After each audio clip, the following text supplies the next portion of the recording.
दोस्तों, क्या आपका भी AAC3 इंग्लिश का एग्जामिनेशन होने वाला है और आप भी परेशान हैं कि आखिर किस प्रकार के क्वेश्चन हमारे एग्जामिनेशन में पूछे जाएंगे? तो चलिए मेरे दोस्त, आज के वीडियो के अंतर्गत में मैं आपको बताने वाला हूं AAC3 इंग्लिश के मोस्ट VVI प्रश्नों को तथा उसके उत्तरों को। मिस कह सकते हैं दोस्त कि आज के वीडियो में मैं आपको क्वेश्चन प्लस आंसर दोनों करवाने वाला हूँ, जिसको पढ़ के आप फुल में से फुल मार्क्स ला सकते हो। अगर बात करते हैं दोस्त विद्या के पेपर का, किसका? विद्या के पेपर की बात करें तो विद्या के पेपर में जो है ना 20 से 25 क्वेश्चन दिया गया है। कितना? 20-25 क्वेश्चन। लेकिन क्या 20 से 25 क्वेश्चन पढ़ना है? तो इसका जवाब आता है नहीं। मात्र हम लोगों को 7 क्वेश्चन पढ़ना है। कितना? 7 क्वेश्चन पढ़ना है। ठीक है, तो वो 7 क्वेश्चन कौन सा है, सबसे पहले मैं आपको ये बताता हूँ। उसके बाद मैं आपको ये भी बता देना चाहता हूँ कि ये जो 7 क्वेश्चन यहाँ पे बताए जाएंगे, उसका उत्तर भी दोस्त आपको आज के ही वीडियो में मिलने वाला है, मतलब इसी वीडियो में कंबाइंड मिलने वाला है। ठीक है, तो चलिए सबसे पहले मैं आपको इंपॉर्टेंट क्वेश्चन बताता हूँ कि आखिर कौन से 7 क्वेश्चन आपको एग्जामिनेशन के लिए पढ़ के जाना है। तो बात करते हैं अगर पहला क्वेश्चन का, तो पहला क्वेश्चन आपको पढ़ना है right an essay on time management. Miss कहने का अर्थ यह है कि आपको पहला क्वेश्चन पढ़ना है टाइम मैनेजमेंट के बारे में। किसके बारे में? टाइम मैनेजमेंट के बारे में। ठीक है, उसके बाद दूसरा नंबर क्वेश्चन दोस्त आपको पढ़ना है why is body language important in communication. मतलब कह सकते हैं कि बॉडी लैंग्वेज के बारे में पढ़ना है। किसके बारे में? Body language. मीन्स कम्युनिकेशन में जो है ना बॉडी लैंग्वेज क्यों जरूरी होता है। बॉडी लैंग्वेज मतलब समझते हैं, और अगर नहीं समझते हैं तो कोई दिक्कत नहीं, मैं आपको आगे बताने वाला हूँ। ठीक है, तो पहला आपका ये हुआ, दूसरा आपका ये हो गया। फिर तीसरा नंबर क्वेश्चन कह रहा है दोस्त कि what are the different type of communication. Communication जो है ना वो कितने प्रकार का होता है, उसके बारे में बताइए, और explain etch with example from daily life. मतलब ये जो है ना, ये जो कम्युनिकेशन होता है वो हमारे डेली जीवन के लिए किस प्रकार आवश्यक होता है, उसके बारे में बताइए। तीसरा नंबर क्वेश्चन आपका ये हो गया। चौथा नंबर क्वेश्चन दोस्त आपको पढ़ना है how do you prepare your self for a group discussion, जिसको हम लोग GD कहते हैं। क्या कहते हैं? GD। मतलब ग्रुप डिस्कशन क्या होता है उसके बारे में बताइए, है ना, और क्या क्या मिस्टेक्स से हम लोग को बचना चाहिए ग्रुप डिस्कशन के दौरान, इसके बारे में बताइए। ठीक, फिर मेरे दोस्त पांचवा क्वेश्चन आपको पढ़ना है what are soft skills and discuss their importance in personal and professional life. Soft skill के बारे में पढ़ना है। छठा हम लोग को पढ़ना है कम्युनिकेशन स्किल्स के बारे में। ठीक है, और बैरियर्स ऑफ इफेक्टिव कम्युनिकेशन, ये हमारा हो गया छठा नंबर क्वेश्चन। और लास्ट क्वेश्चन आपको पढ़ना है दोस्त कि explain how to write an effective CV and cover letter with CV for a job application. देखिए इसमें क्या करना है आपको, ये जो यहाँ पे क्वेश्चन मिल रहा है इसमें आपको क्या करना है, तो करना ये होता है कि सबसे पहले आपको करना क्या है, रिज्यूम लिखना है। क्या करना है? रिज्यूम लिखना है, और रिज्यूम के बाद जो है ना एक लेटर लिखना होता है। क्या लिखना होता है? लेटर। ठीक है, तो इसको भी मैं आपको बड़ी ही आसान शब्दों में बताऊंगा कि आखिर कैसे आपको रिज्यूम के साथ लेटर लिखना है। ठीक है, और अगर आप ये 7 क्वेश्चन नहीं पढ़ना चाहते हैं दोस्त, तो मैं आपको 5 फिक्स क्वेश्चन बताने वाला हूँ, जिसमें से पहला आपका टाइम मैनेजमेंट के बारे में है, दूसरा आपका है टाइप्स ऑफ कम्युनिकेशन के बारे में, तीसरा ग्रुप डिस्कशन के बारे में पढ़ लीजिए, चौथा CV और कवर लेटर के बारे में पढ़ लीजिए, और पांचवा बॉडी लैंग्वेज। ये जो है ना 5 टॉपिक है जो 100% आपके एग्जामिनेशन के लिए इंपॉर्टेंट है। तो चलिए ज़्यादा लेट ना करते हुए सबसे पहले जो है ना हम लोग टॉपिक नंबर 1 जो हमारा था टाइम मैनेजमेंट। क्या था? Time management. इसको हम लोग समझते हैं। ठीक है, अब मान लीजिए क्वेश्चन आपका आ जाएगा कि टाइम मैनेजमेंट इज इंपॉर्टेंट, मतलब कह सकते हैं कि टाइम मैनेजमेंट महत्वपूर्ण है। वाई? क्यों? तो इसके बारे में हम लोग जानेंगे। अब देखिए बात करते हैं अगर टाइम मैनेजमेंट का, तो टाइम मैनेजमेंट का हिंदी होता है समय का प्रबंधन करना। समय का प्रबंधन करना मतलब कह सकते हैं कि आपको समय मिला है और समय को आप किस प्रकार से यूज करते हैं, ठीक है, ताकि आपका हर काम बेहतर तरीके से हो, उसको हम लोग क्या कहते हैं? समय प्रबंधन या तो टाइम मैनेजमेंट कहते हैं। तो इसके लिए सबसे पहले हम लोग लिखेंगे इंट्रोडक्शन। क्या लिखेंगे दोस्त? इंट्रोडक्शन। और इंट्रोडक्शन में लिखेंगे time management means using time in the right way. क्या लिखेंगे कि टाइम मैनेजमेंट का मतलब होता है समय का सही से उपयोग करना। टाइम मैनेजमेंट का मतलब क्या होता है? समय का सही तरीके से उपयोग करना ही समय प्रबंधन या तो टाइम मैनेजमेंट कहलाता है। क्योंकि कहा जाता है कि time is very precious. Time जो है ना वो बहुमूल्य है। बहुमूल्य मतलब समझते हैं, इसको खरीदा नहीं जा सकता है, और समय अगर एक बार चला जाएगा तो वो किसी के लिए वापस आता नहीं है। इसलिए कह रहा है कि time is very precious. Time जो होता है ना दोस्त, वो क्या होता है? बहुत ही बहुमूल्य होता है। कह रहा है वंस टाइम इज गोन, एक बार अगर समय चला जाता है, इट नेवर कम्स बैक, ये कभी वापस लौट के आता नहीं है। मान लीजिए आपका बचपन का समय था, क्या आपका बचपन का समय वापस आ सकता है? नहीं आ सकता। इसलिए कह रहा है कि टाइम जो होता है ना वो बहुत ही बहुमूल्य होता है। एक बार अगर समय चला गया तो दोबारा वो समय आने वाला नहीं है। फिर अगला हम लोग लिखेंगे दोस्त, if we don't manage time properly our work remains incomplete and we feel stressed. कह रहा है ना कि अगर हम लोग टाइम को प्रॉपरली मतलब सही तरीके से यूज़ नहीं करेंगे तो हमारा काम जो है ना वो अधूरा छूट जाएगा, और जब अधूरा छूटेगा तो हम लोग के मन में जो है ना स्ट्रेस होने लगेगा। मतलब कह सकते हैं क्या? टेंशन। लोग कहता है ना कि हमको टेंशन मत दो, ठीक है? तो वही कह रहा है कि हम लोग के मन में जो है ना स्ट्रेस होना चालू हो जाएगा, टेंशन होना चालू हो जाएगा। कब? जो हम लोग अपने समय को सही से प्रबंधन नहीं करेंगे तब। ठीक है? कह रहे दोस्त कि a person who uses time wisely become successful in life. देखिए कितना बड़ा बात कह रहा है कि वैसा व्यक्ति जो अपने समय का बुद्धिमानी से उपयोग करता है या तो सही से उपयोग करता है, वो अपने जीवन में जो है ना सफल हो जाता है। क्या हो जाता है? सफल हो जाता है। इसलिए अगर हमें अपने लाइफ में सक्सेसफुल होना है तो उसके लिए हमें अपने समय का जो है ना वो सही से उपयोग करना होगा। किसका? हमें अपने समय का सही से उपयोग करना होगा, तभी हम लोग अपने लाइफ में सक्सेसफुल हो सकते हैं, अन्यथा नहीं हो सकते। ठीक है? तो यहाँ तक आपको इंट्रोडक्शन लिखना है। अब यहाँ पे दोस्त कह रहा है कि why is time management important, कि आखिर समय का प्रबंधन करना जो है ना वो क्यों जरूरी है। क्या कह रहा है कि समय का प्रबंधन करना क्यों जरूरी है। ठीक है? तो पहला यहाँ पे कह रहा है कि to finish work on time, हर काम को समय से पूरा करने के लिए। दूसरा, टू स्टडी प्रॉपरली, अगर हम लोग समय को बांट के रखेंगे, जैसे मान लीजिए मैंने यहाँ पे एक टाइम टेबल बना लिया, ठीक है, कि मैं 6 बजे उठूँगा, 6 बजे से 8 बजे तक पढ़ूँगा, ठीक है, 8 बजे से 9 बजे तक जो है मैं घर का काम कर लूँगा, ठीक है, और जो भी मतलब इस तरह से मैंने अगर टाइम मैनेजमेंट कर लिया तो इससे क्या होगा, हम लोग अपने काम को समय पर पूरा कर पाएंगे, सही से पढ़ पाएंगे। तीसरा, रिड्यूस स्ट्रेस, इससे जो है ना हमारा सारा काम समय से हो जाएगा, और समय से जब हो जाएगा तो हमारे मन में जो है टेंशन नहीं होगा। चौथा, to achieve goals in life, इससे जो है ना हमारा जो भी सपना है, ठीक है, वो सपने को हम लोग पूरा कर सकते हैं अगर हम लोग टाइम को मैनेजमेंट करके रखेंगे तब। ठीक है? इसलिए मेरे दोस्त टाइम मैनेजमेंट क्या है, बहुत ही जरूरी है। तो यहां तक दोस्तों हम लोगों ने ये भी समझा कि आखिर टाइम का मैनेजमेंट करना मतलब प्रबंधन करना क्यों जरूरी है या तो क्यों आवश्यक है ना। अब देखिए अगला हमारा टॉपिक कह रहा है दोस्त कि हाउ टू मैनेज टाइम, कि अपने समय को जो है ना कैसे प्रबंधन करना है, कैसे हम लोग मैनेज कर पाएंगे। ठीक है? तो उसके लिए यहाँ पे आपको प्लान बताया गया है।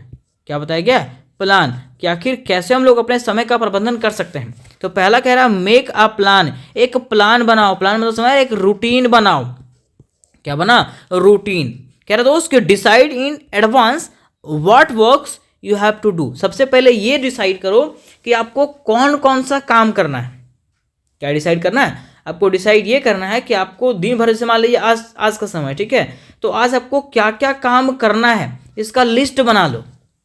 ठीक? दूसरा आपको क्या करना है, मेक अ टाइम टेबल। अब मान लीजिए कि आपको पता चल गया कि हमको ये काम करना है, ठीक है, ये चीज़ पढ़ना है, तो दूसरा में आप क्या करिए, टाइम टेबल बना लीजिए।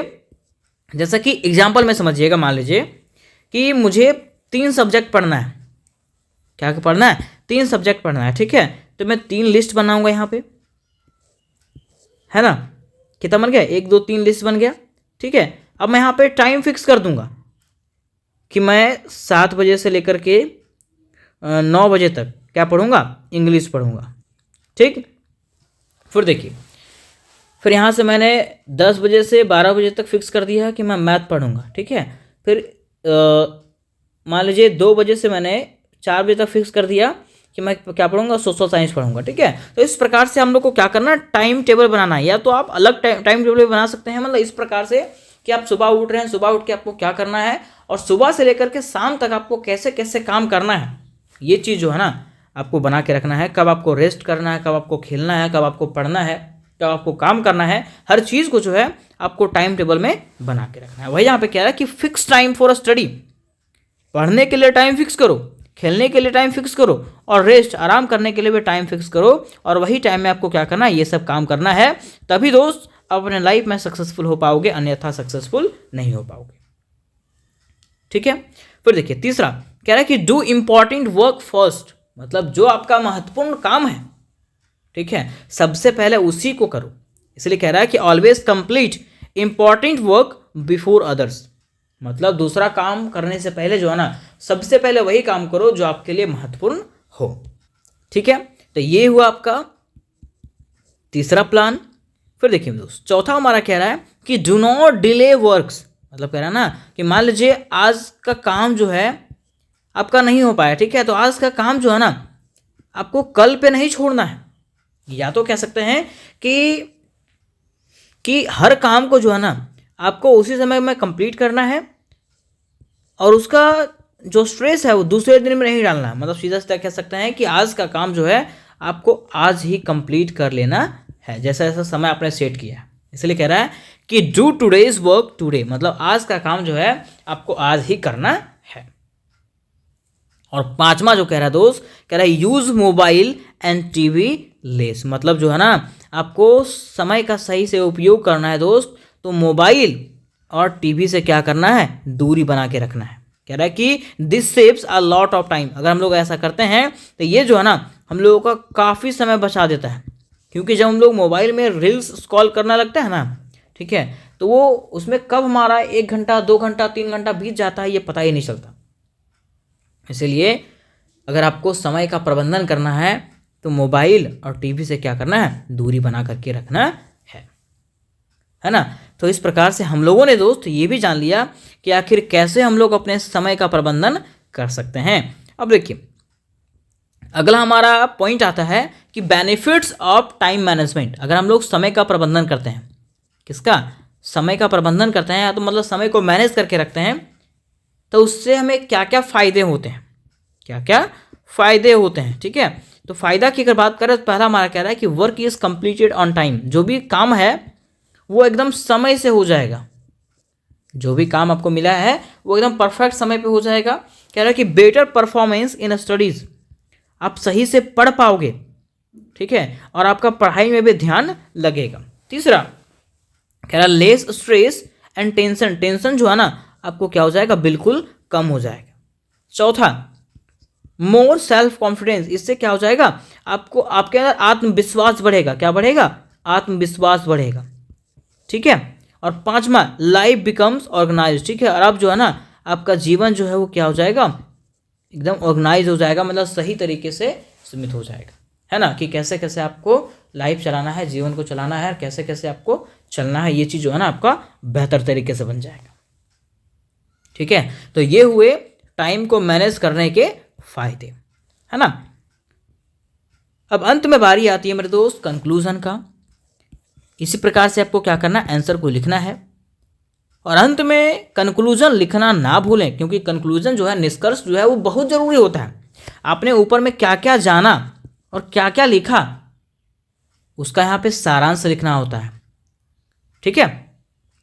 तो कंक्लूजन में दोस्त हम लोग लिख सकते हैं, निष्कर्ष में इस प्रकार से कह सकते हैं कि इन कंक्लूजन, मतलब निष्कर्ष में कह सकते हैं कि time management is the key to success, means समय का प्रबंधन ही जो होता है ना वो क्या होता है, सक्सेस का कुंजी होता है। कुंजी मतलब समझते हैं, चाबी, मतलब अगर आपको सफलता प्राप्त करना है दोस्त तो टाइम को मैनेजमेंट करना पड़ेगा, ठीक है। मान लीजिए ये सफलता का घर है, ठीक है, और ये दरवाज़ा है ना, ये दरवाज़ा को खोलना है तो आपको टाइम को मैनेजमेंट करना पड़ेगा, क्योंकि यही जो है ना आपका क्या है, चाबी है, ठीक है। इसी चाबी से ये दरवाज़ा खुलेगा, अन्यथा ये दरवाज़ा खुलने वाला नहीं है। आगे कह रहा है कि a person who manages time well can achieve his goals and live a happy and disciplined life। कह रहा है दोस्त कि वह व्यक्ति जो अपने समय का प्रबंधन करके रखता है और सही तरीके से इसका उपयोग करता है, वो जो है ना अपने लाइफ में हर गोल को अचीव करता है। गोल मतलब अपने हर लक्ष्य को अचीव करता है, हर सपने को अचीव करता है, प्राप्त करता है और अपना जीवन जो है ना बहुत ही खुशहाल और अनुशासन तरीके से जीता है। तो यहाँ तक दोस्त हम लोगों ने पहला नंबर क्वेश्चन जो है ना बिल्कुल कंप्लीट कर लिया और इतने आसान तरीके से जाना कि मैं उम्मीद करता हूँ कि आपको समझ में ही आ गया होगा। अब देखिए बात करते हैं अगर दूसरे नंबर क्वेश्चन को दोस्त, तो मैंने आपको कहा था कि दूसरा नंबर में क्वेश्चन में जो है ना हम लोग को इस प्रकार से क्वेश्चन पढ़ना है कि व्हाट इज बॉडी लैंग्वेज, कि बॉडी लैंग्वेज जो है ना क्यों जरूरी है, किसमें, कम्युनिकेशन में, मतलब कह सकते हैं बातचीत में जो है वो हमारा बॉडी लैंग्वेज क्यों जरूरी है। जैसा कि मान लीजिए मैं आपको एग्जांपल समझा रहा हूँ, ठीक है, ये मैं हूँ, थोड़ा सा बनाने नहीं आ रहा लेकिन फिर भी समझिएगा, ठीक है, ये मैं हूँ, ठीक है, और यहाँ पे आप हैं, मैं आपको कुछ समझा रहा हूँ, ठीक है, और समझा रहा हूँ तो आप जो है ना मेरे तरफ ना देख करके इधर देख रहे हैं, तो क्या मुझे समझाने में मन लगेगा? नहीं, मुझे लगेगा कि आपका ध्यान मेरे तरफ है ही नहीं, तो मैं क्यों अपना टाइम वेस्ट करूं, ठीक है। या तो मान लीजिए मैं आपको समझा रहा हूं, है ना, और आपने अपने मुंडी हिला करके, मतलब मुंडी हिला रहे हैं, मैं पूछा क्या समझ में आ गया, हाँ, तो बोल करके आपने मुंडी हिला दिया, तो मुझे समझ में आ गया कि हाँ आपको समझ में आ गया। तो इसी को हम लोग क्या कहते हैं दोस्त, बॉडी लैंग्वेज। क्या कहते हैं, बॉडी लैंग्वेज, मतलब मुंह से ना बोल करके अपने बॉडी से ही जवाब देना ही क्या कहलाता है, कम्युनिकेशन कहलाता है। और ये जो है कम्युनिकेशन में बेहद जरूरी होता है। तो आखिर आंसर हम लोग कैसे लिखेंगे, इस चीज़ को आज के वीडियो में दोस्त मैं आपको एकदम आसान तरीके से बताऊंगा, इतना आसान बताऊंगा कि बस आपको देखते जाना है और ये हमेशा हमेशा के लिए आपको याद हो जाएगा, ठीक है। देखिए कह रहा है दोस्त कि language is a very important part of communication. क्या कह रहा है कि लैंग्वेज जो है, मतलब भाषा जो है, क्या है, भाषा जो है वो बातचीत का सबसे महत्वपूर्ण माध्यम है। भाषा बातचीत करने का सबसे महत्वपूर्ण माध्यम है। कह रहा है it means using our body language, मतलब using our body to express thoughts feelings. मतलब कह रहा है इसका मतलब ये होता है कि अपने थॉट्स, मतलब अपने विचारों को, अपने भावनाओं को अपने बॉडी के थ्रू से बताना क्या कहलाता है, तो बॉडी लैंग्वेज कहलाता है। जैसा कि मान लीजिए कि मैंने कोई प्रश्न बनाने के लिए आपको दिया, क्या बनाने के लिए, प्रश्न बनाने के लिए आपको दिया, ठीक है, और लास्ट में मैंने पूछा कि कितने लोगों ने अपना होमवर्क बना लिया, तो बहुत सारे लोगों ने क्या किया, अपने हाथ को खड़ा कर लिया।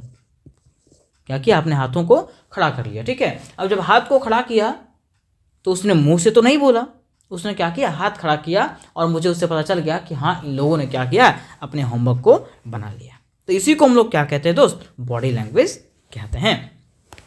कह रहा दोस्त कि body language includes facial expression, eye contact, hand movement, postures and gesture. देखिए क्या कह रहा है कि बॉडी लैंग्वेज में क्या क्या आता है, तो फेस का एक्सप्रेशन, मतलब फेस से भी हम लोग जवाब दे सकते हैं, आई कांटेक्ट भी आता है इसमें, ठीक है, हैंड मूवमेंट मतलब हाथों का मूवमेंट भी इसमें आता है, पोस्चर्स मतलब अपने शरीर को हिलाना, या तो गेस्चर कुछ गेस करके आपको बताना, ठीक है, ये सब हमारा क्या कहलाता है, बॉडी लैंग्वेज कहलाता है। और ये सब जो है बॉडी लैंग्वेज के अंतर्गत में आता है ना।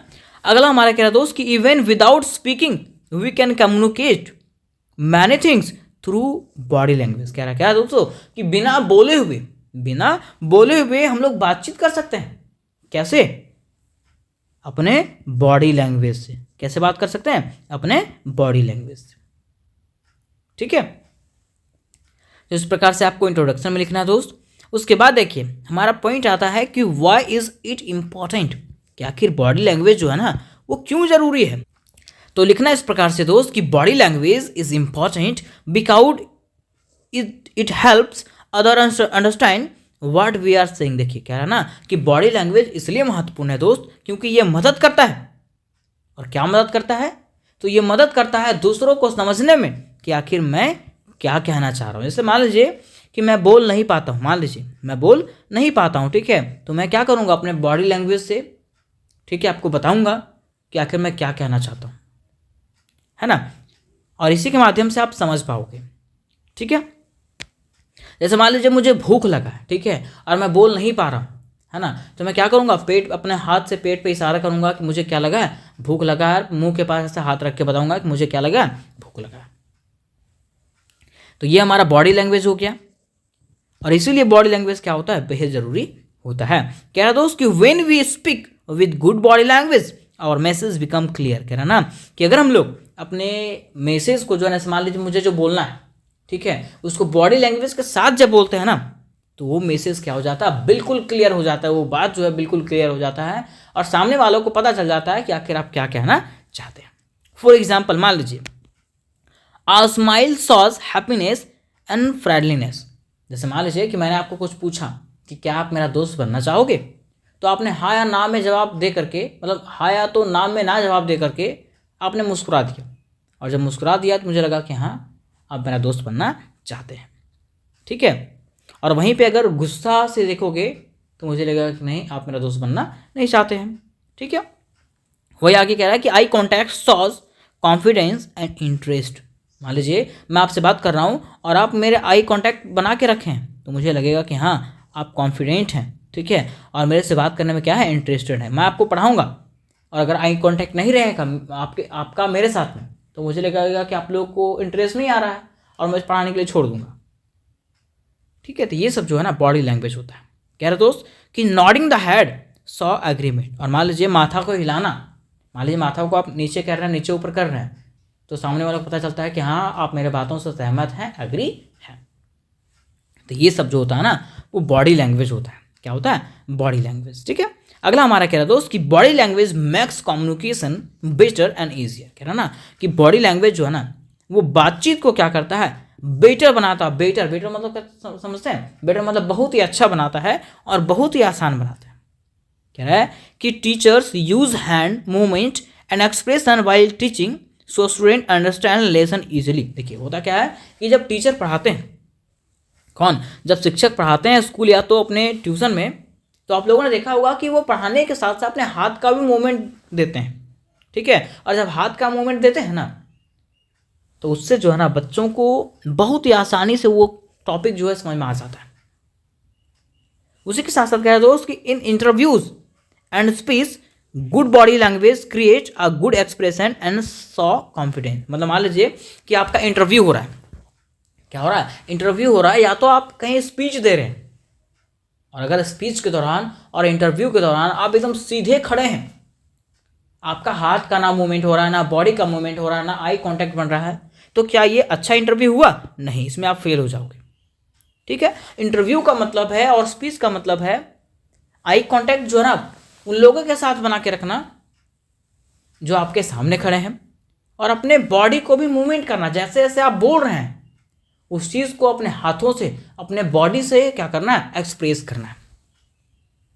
इससे जो है आपका कॉन्फिडेंस दिखेगा कि हाँ एकदम आप कॉन्फिडेंट हैं, और आप जो है इंटरव्यू और स्पीचेस में जो है ना क्या हो जाओगे, बिल्कुल पास हो जाओगे।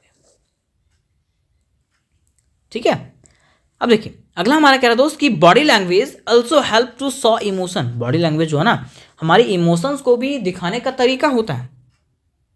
कह रहा है कि feelings like happiness, anger, sadness, fear and excitement are shown by our face and body movement. देखिए कह रहा है ना कि अगर हम चाहें तो अपने फीलिंग्स को, जैसा कि खुशी, दुखी या तो गुस्सा, ये सब चीज़ों को जो है ना हम लोग अपने बॉडी के माध्यम से जो है ना क्या कर सकते हैं, एक्सप्रेस कर सकते हैं, दिखा सकते हैं।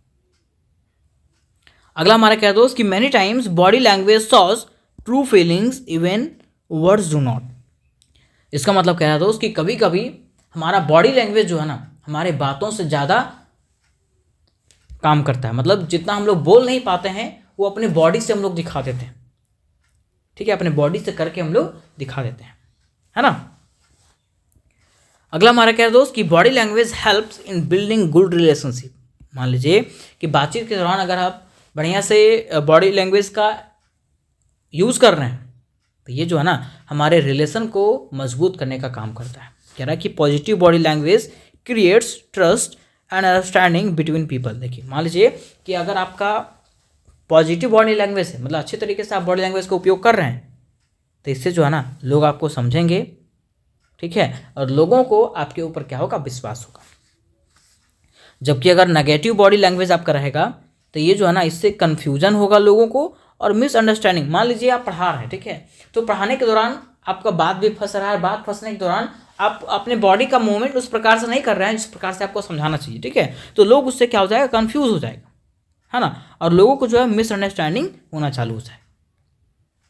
इसलिए जब भी आप किसी के सामने बोलते हैं तो आपको फुल ऑफ कॉन्फिडेंट रहना है। आपको ऐसा लगना चाहिए कि हाँ मैं सब जानता हूँ, मेरे सामने जो बैठा है ना वो हमसे कमज़ोर है, ठीक है। अब देखिए यहाँ पे कंक्लूजन आता है, और कंक्लूजन में दोस्त मैंने आपको बताया कि ऊपर जो चीज़ आप पढ़े हैं उसको आपको बता देना। तो वही कह रहा है कि in short body language is very important in communication. इस प्रकार से हम लोग कह सकते हैं अंत में कि बॉडी लैंग्वेज जो होता है ना कम्युनिकेशन के लिए, मतलब बातचीत के लिए जो है बहुत ही इंपॉर्टेंट है, बहुत ही महत्वपूर्ण है। इट मेक्स कम्युनिकेशंस क्लियर, ये जो है ना बातचीत को क्लियर बनाता है, एकदम साफ बनाता है, सिंपल मतलब आसान बनाता है, और इफेक्टिव मतलब प्रभावशाली बनाता है, and helps people understand each other better, ठीक है। ये क्या करता है, लोगों को एक दूसरे को जानने में बेहतर प्रयास करता है, या तो बेहतर से जानने का माध्यम है ना।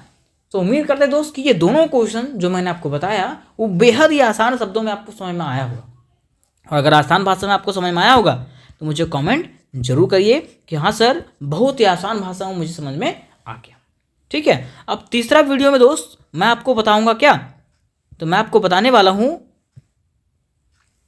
डिफरेंट टाइप्स ऑफ कम्युनिकेशंस के बारे में, है ना, और चौथा में मैं आपको ग्रुप डिस्कशन के बारे में बता दूंगा, पांचवा में सॉफ्ट स्किल के बारे में, और छठा में कम्युनिकेशन स्किल्स के बारे में, ठीक है। और मैं प्रयास करूंगा कि सातवां क्वेश्चन भी इसी वीडियो में खत्म कर ही दूं, ठीक है। तो चलिए आगे बढ़ते हैं क्वेश्चन नंबर 3 के तरफ।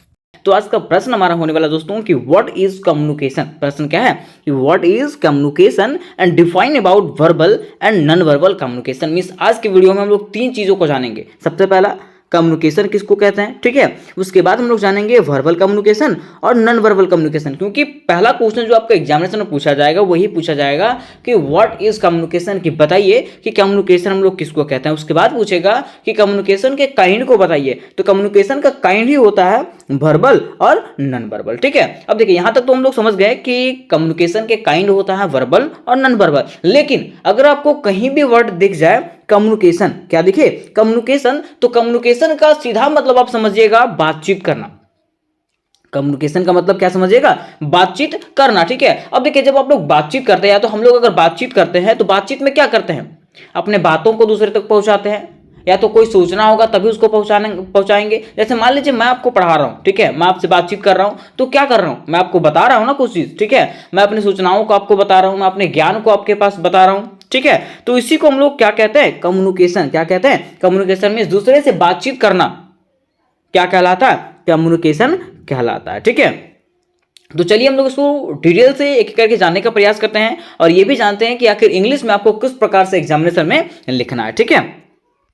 लेकिन उसके पहले मैं आपको बता देना चाहता हूं कि अगर आप लोग सेमेस्टर 2 के विद्यार्थी हो और इससे रिलेटेड कोई भी प्रश्न आप लोग चाहते हो, ठीक है, मीन्स ए सी इंग्लिश का या तो फिर मेजर पेपर का, ठीक है, तो मेजर पेपर का कमेंट मुझे अवश्य कर दें, है ना। और इसकी फुल्ली तैयारी जो है दोस्तों, मीन्स सेमेस्टर 2 का फुल्ली तैयारी जो है आपको मेरे ही चैनल पे करवाया जाएगा, और बड़े ही आसान शब्दों में करवाया जाएगा, ठीक है। तो देखिए सबसे पहले यहाँ पर वर्ड आया है कम्युनिकेशन। क्या कम्युनिकेशन, मैंने इसका हिंदी भी कर दिया, ठीक है, ताकि आप लोगों को दिक्कत ना हो, लेकिन मैं पहले आपको इंग्लिश से बता देता हूँ, ठीक है।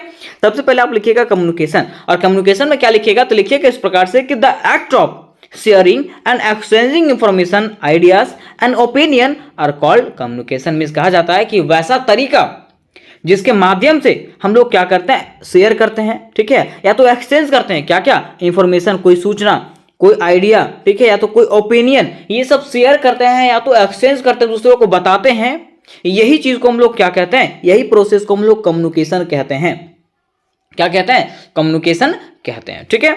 देखिए यहां भी लिखा हुआ हिंदी में भी कि सूचनाओं, विचारों और विचारों को साझा करने में सूचना, ठीक है, और अपने विचारों को साझा करने और आदान प्रदान, ठीक है, मीन्स दूसरों तक पहुंचाने की प्रक्रिया को हम लोग क्या कहते हैं, संचार कहते हैं। क्या कहते हैं, संचार कहते हैं, ठीक है। यहां तक आप समझ गए होंगे क्लियरली। अब देखिए जैसे हम लोग आगे बढ़ेंगे तो एक और परिभाषा यहां पे आपको दिया हुआ है कि communication is the act of, क्या कहा है? Communication is the act of exchanging ideas, feeling and information. Means कहा गया कि कम्युनिकेशन एक ऐसा तरीका होता है जिसके थ्रू से हम लोग क्या करते हैं, अपने आइडियाज को, अपने विचारों को जो है दूसरों के पास शेयर करते हैं। फीलिंग मतलब समझ रहे हैं, अपना फीलिंग को दूसरों को बताते हैं, और अपने इंफॉर्मेशन को क्या करते हैं, एक प्लेस से मतलब समझ वन प्लेस, ठीक है, एक प्लेस से दूसरे प्लेस तक, दूसरे लोगों तक पहुंचाते हैं। वही प्रोसेस को हम लोग क्या कहते हैं, कम्युनिकेशन कहते हैं। और कहा गया कि typically it happen verbally, non verbally और विजुअली। और कहा गया कि ये जो है ना, आमतौर पर वर्बली यूज किया जाता है, नॉन वर्बली और विजुअली, ठीक है। अब नॉन वर्बली क्या है और वर्बली क्या है वो हम लोग आगे समझेंगे। देखिए, इसका हिंदी में लिख दिया गया है कि संचार एक व्यक्ति या समूह से दूसरे स्थान पर विचारों, भावनाओं और सूचनाओं के आदान प्रदान का कार्य है। और यह जो है आमतौर पर मौखिक या तो दृश्य रूप से होता है, ठीक है। यहां तक आप क्लियरली समझ गए होंगे, ठीक है। अब बातें यहां पे आती है कि टाइप्स ऑफ कम्युनिकेशन की। बताइए कि कम्युनिकेशन कितने प्रकार का होता है। ये तो क्वेश्चन पूछेगा आपको कि बताइए कि टाइप्स ऑफ कम्युनिकेशन की, कम्युनिकेशन कितने प्रकार का होता है, ठीक है। तो देखिए, कम्युनिकेशन जो है ना, इसका प्रकार दो प्रकार का है, ठीक है। सबसे पहले बेस्ड ऑन कम्युनिकेशन चैनल, ठीक है, और दूसरा है based on style and purpose. उसका उद्देश्य के अनुसार से अलग है, ठीक है, और इसके चैनल के अनुसार से अलग है। अगर बेस्ड ऑन कम्युनिकेशन चैनल के हिसाब से देखें तो ये दो प्रकार का होता है, नॉन वर्बल और वर्बल, ठीक है। लेकिन स्टाइल के थ्रू से या तो पर्पस के उद्देश्य से देखें तो इसका दो प्रकार होता है, फॉर्मल और इनफॉर्मल, ठीक है। अब देखिए, इसको हम लोग एक एक करके क्लियर करने का प्रयास करते हैं, ठीक है। देखिए, यहाँ पे लिखा हुआ टाइप्स ऑफ कम्युनिकेशन। पहला था आपका बेस्ड ऑन कम्युनिकेशन चैनल, ठीक है। पहला इसमें था आपका वर्बल कम्युनिकेशन, और वर्बल कम्युनिकेशन का मतलब होता है ओरल और रिटेन, ठीक है। या तो आप लिख करके दे सकते हैं या तो फिर आप बोल करके कर सकते हैं, ठीक है। वर्बल कम्युनिकेशन का मतलब समझिएगा कि वैसा कम्युनिकेशन, वैसा बातचीत जिसमें आप लोग बोल के बात कर सकते हैं या तो लिख के किसी कुछ चीज को आप बता सकते हैं, उसको हम लोग वर्बल कम्युनिकेशन कहते हैं। लेकिन नॉन वर्बल कम्युनिकेशन का मतलब है कि विदाउट वर्ड मतलब समझ रहे हैं, उसमें से किसी शब्द का प्रयोग नहीं किया जाएगा, उसमें से इशारों में बात किया जाएगा, समझें। उसको हम लोग क्या कहते हैं, नॉन वर्बल कम्युनिकेशन। जैसे कि मान लीजिए आप मेला गए अपने पिताजी के साथ में, कहाँ गए, मेला गए अपने पिताजी के साथ में, ठीक है। अब मेला में जो है आपको सब चीज पसंद आ रहा है, जैसे खिलौना है, मिठाई है, सब कुछ पसंद आ रहा है, ठीक है। आपका मन करता है कि नहीं पूरा मेलवे खरीद लें हम, ठीक है। और आप जब पापा को कहते हैं कि पापा मुझे खिलौना चाहिए, तो पापा बस आपको गुस्से से देख लेंगे, ठीक है। आप गुस्से से देखेंगे, उसके बाद आपका हालत खराब, आप जान जाइएगा कि पापा मुझे ये सब चीज ले देंगे नहीं, ठीक है। तो उसके फीलिंग को आप समझ गए, उनके देखने के तरीका को आप समझ गए कि ये गुस्से में है, ठीक है। ज्यादा कुछ बोलेंगे तो मारबो करेंगे, है ना। इसलिए उसके बाद जो है आप समझ जाते हैं और आप उनको कुछ बोलते नहीं है। तो यही कम्युनिकेशन को हम लोग क्या कहते हैं, नॉन वर्बल कम्युनिकेशन कहते हैं, ठीक है। अब देखिए, लिखा हुआ based on style and purpose. मैंने आपको बताया था कि स्टाइल और पर्पस उसके उद्देश्य के अनुसार से जो है ना, ये दो प्रकार से होता है, ठीक है। पहला फॉर्मल और इनफॉर्मल। अगर मान लीजिए अगर आप घर तरफ बात करते हैं, घर तरफ अगर आप बात करते हैं तो इनफॉर्मल तरीके से बात करते हैं, कैसे भी किसी भी तरीके से बात कर लेना, ठीक है। लेकिन अगर आप कोई ऑफिस में गए, कोई कोर्ट में गए, ठीक है, पुलिस स्टेशन में गए, है ना, तो वहां पे आपको फॉर्मली तरीके से बात करना पड़ेगा, बढ़िया तरीके से बात करना पड़ेगा, ठीक है, आदर सम्मान के साथ बात करना पड़ेगा। लेकिन अगर आप मान लीजिए आप घर में हैं, तो क्या घर में ऐसे ही बात कीजिएगा? नहीं, घर में तो यूजुअली कैसे भी बात कर लेता है लोग, ठीक है।